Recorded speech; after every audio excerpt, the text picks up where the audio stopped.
One thing that I was humbled by some years back, You? yes, Oh my many moments goodness. of humility helps us grow. Some years back, I started I can't deciding. believe that. Some years back, I decided I was gonna start holding retreats for people. So I think it was in 2019 I started this retreat, cultivating retreats. And the very first one that I did it out in Joshua Tree.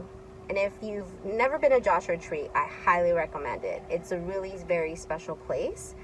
But there on the land, I was able to receive a very special message. And I won't say the whole story now. Maybe it will present itself at a later time. But I was going through a very difficult transition, a separation from someone I really loved. It wasn't a death, but it definitely felt like that. And I had just been gifted my drum medicine. And so I was there drumming out in nature and just like asking, the earth to, gift me with any messages that I needed to receive so that I could go back home and also feel like I received like this healing opportunity like all my guests did. I waited till everyone left and had my own healing moment. And I received this message, and it continues to this day to be very impactful, that you cannot rush the steps of growth. Same thing like grieving. You cannot rush through. Like, you may think you're taking that shortcut, but every single lesson that you need in order to elevate you to the next step in your own evolution, not according to any outside, ideas of what that is, always has to happen. So we might think like, oh yeah, I did this thing, I rushed through. Actually, you're going to loop back around in a different circumstance, in a different situation, with a different person, because the lessons always need to be learned. That's how we grow. Same thing like development. You can't expect a child to just start running if they haven't even started crawling yet. It's just really not possible. So we've all heard the term fake it till you make it. Yes. And there's a more evolved statement, becoming who you need to become. Mm-hmm. Yeah. And that is something that I think a lot of people aren't willing to do. They want to, or they might have a mentor on a lot of these. There's the algorithm on YouTube is the ones, not everybody, but some of the ones that go really extreme viral are people that think in black and white terms. They're very extreme like this. All men are like this. All women are like that. That the algorithm on YouTube loves that. So if I want to be successful and get a lot of views, I might just do that and focus more on that than actually the service to the people that I'm reaching out to in there.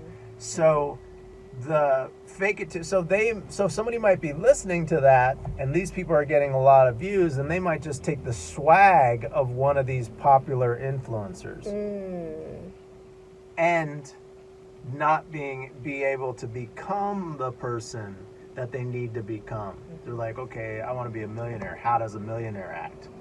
Oh, he goes in there and belittles the people that work in the coffee shop. He goes in there and asks them to give the coffee of their choice. That's what an arrogant billionaire would do. No, I'm joking. Oh no, I do that. No, not that. So going into that realm and looking over everybody and the important thing, no, it's becoming the person that you need to become, and it's not about the finances. You might need to take a ladder down to learn integrity. Right. You might Humility, ladder up, or shoot down to learn humility. Definitely, humility was a shoot that I went down several times to do it.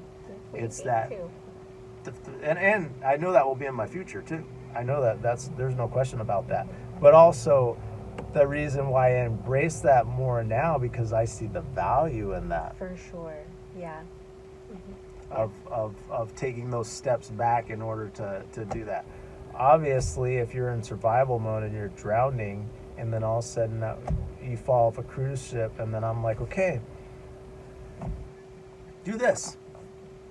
I got my cocktail like up in the thing. I'm not jumping in the water. It's fucking cold in there. I like cold showers. I'm not fucking jumping in the water like that. I already know about that. Just go like this. Actually, I got my drink, so just go like this.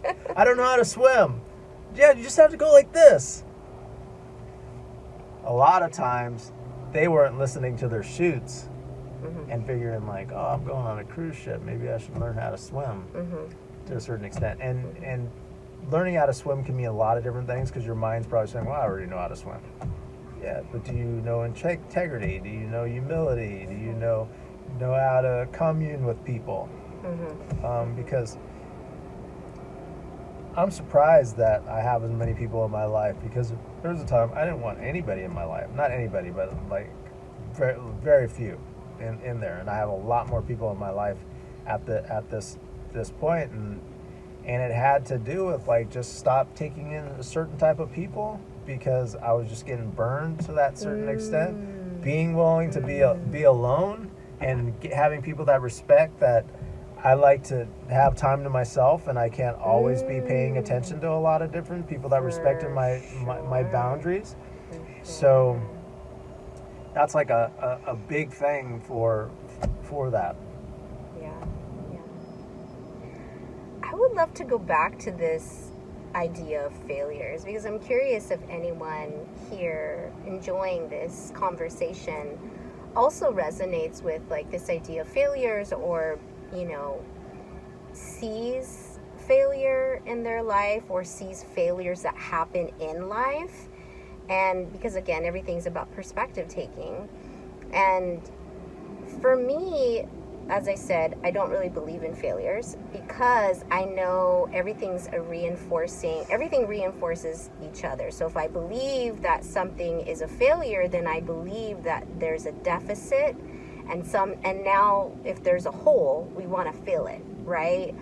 Versus like taking advantage of that. So like for me, failure really only exists if the individual, or me, I'll use myself as an example, it only exists if I can't be self-aware about the learning opportunity that's available to me. Like, then it's a failure, because it's like, okay, well, this thing... I don't believe in failures. right. It's like a failure only exists if you believe it's a failure. And then if you believe in the idea of a failure, why is that? Why exactly is it a failure?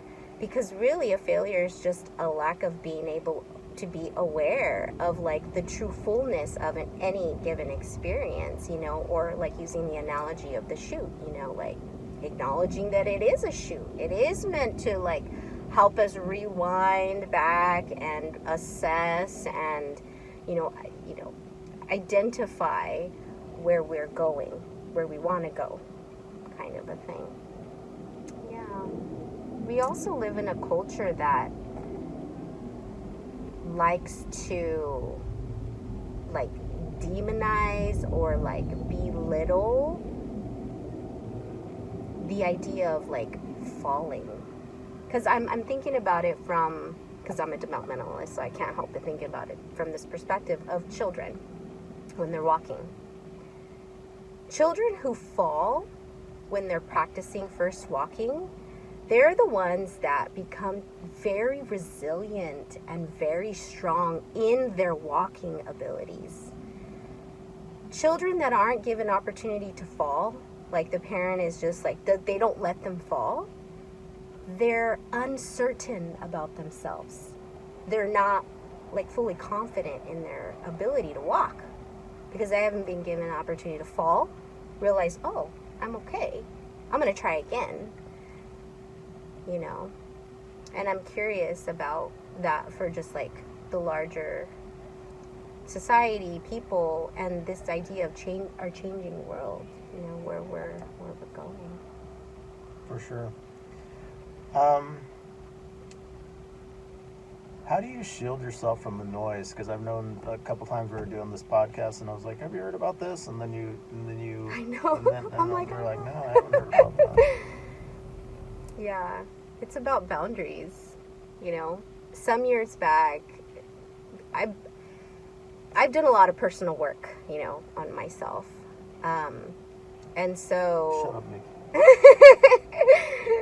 In 2020, when you know that whole craziness of the world and everything, like I made a really strong commitment to my own self-love, and I was talking a lot about that with other people and sharing my own experiences and like the value of reorientating ourselves to that frequency.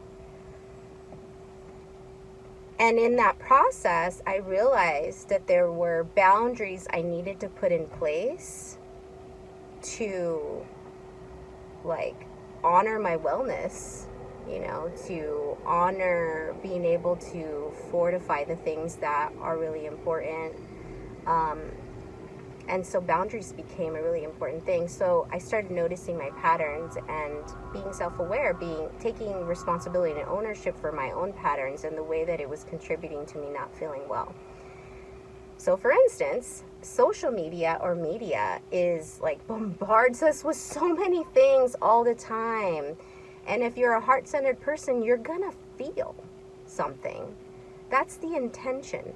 But when we're constantly being bombarded with like all these messages all the time, it can be really, really overwhelming, and it can be really challenging to like just cope with everyday life when we're also being bombarded by all these other emotions of other people. And so I stopped notifications on social media. I limited my time going on media outlets.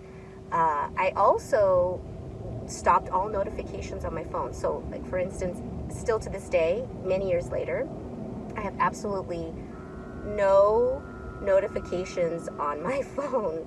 If I want to know who texts me or if I'm waiting for something, then I'm checking my phone, you know, because I want to decide and choose when I'm being disrupted. You know, like I want to decide, okay, now I'm going to disrupt my flow, and really acknowledging that it can be disruptive, and disruptive doesn't have to be negative. There's no judgment. It's a disruption to my flow. I get to decide, not the app, not other people. You know, I get to decide when I am going to get changed, possibly by the situations of other people. And really, like that was my first step in shielding myself. And then I started learning other practices given certain situations that enable me to just, if I want to access something, information, another person's experiences, then I make a choice to do that versus just like allowing the world to constantly bombard me with all the information that's available. It's like self-preservation. Yeah. Another thing that is big for me, because I was talking to a guy that is a client of mine, and I help out his business, and we'll walk around the lake 2 to 4 times a month. And one of the things that I was telling him was like, I don't like rules, and he was like always kind of fighting it. And I told him, even though I don't necessarily see him as a rule follower, and I think there's not an extreme on that. There's people that follow rules like a lot, and then there's people that are to the example, but these people that follow rules a lot still don't follow some rules. And then these people over here follow some rules, even though it seems chaotic to that. I find myself somewhere in the middle. What I don't like is a lot of, and even for me, there's certain situations that in this space that's my car, as I have Lyft passengers, there's certain rules that I make up to have people safe. I feel a lot of people make up rules for like with no intent for sure, it, just because like it exists. Yeah, it's a norm. Or they just adopted it from their parents to the whole fact. Right. Okay. I know. Going back to grounding, I tell people that I can find out when somebody puts on their shoes when they try to give me an example of why I should wear shoes. They always tell me in a way and in a voice of when they If it was 3 years older, I was like, you should wear shoes. Why? Because mommy told me to wear shoes. And then I'm exaggerating, but it's kind of in that tone situation. They don't really have a clear answer of why I should wear shoes. Right. It's just like, because you're supposed to. Yeah. It's like, like, okay. You started when you're in 7th grade. Okay, you had a good run, so we could probably get you back to a certain extent. So when I go into a room, what I try to do is I try to figure 3 rules that I can follow that I may still stand out, but I fit into the place not to add stress, so I can observe the room how it is in its real sense. Yeah. A clear example. I don't do this anymore, It's but very skillful. when I was like had worse credit, and I would be going into a place to rent a place, I would put my hair in a ponytail. This is 700 credit score. This is lower than it. This is Bob Marley. This is so I would kind of go in that room. I mean, it got to the point that I was like, no, I'm coming in there as this. But I did it when I started growing out my dreads, and there was lots of stress in my family about the changes that I was making through this process. And what I would do is I would calm. It was mainly my dad was the one that getting upset, but it would add stress to the rest of the realm. But what I would do is I put my hair in a ponytail, and that would cut down the stress at the table. Interesting. Situation. And sometimes when I'm speaking in front of groups, I balance between doing this just to kind of change the interpretations, but I'm talking to the crowd about it too, so they have observations of how somebody can do something and it's like,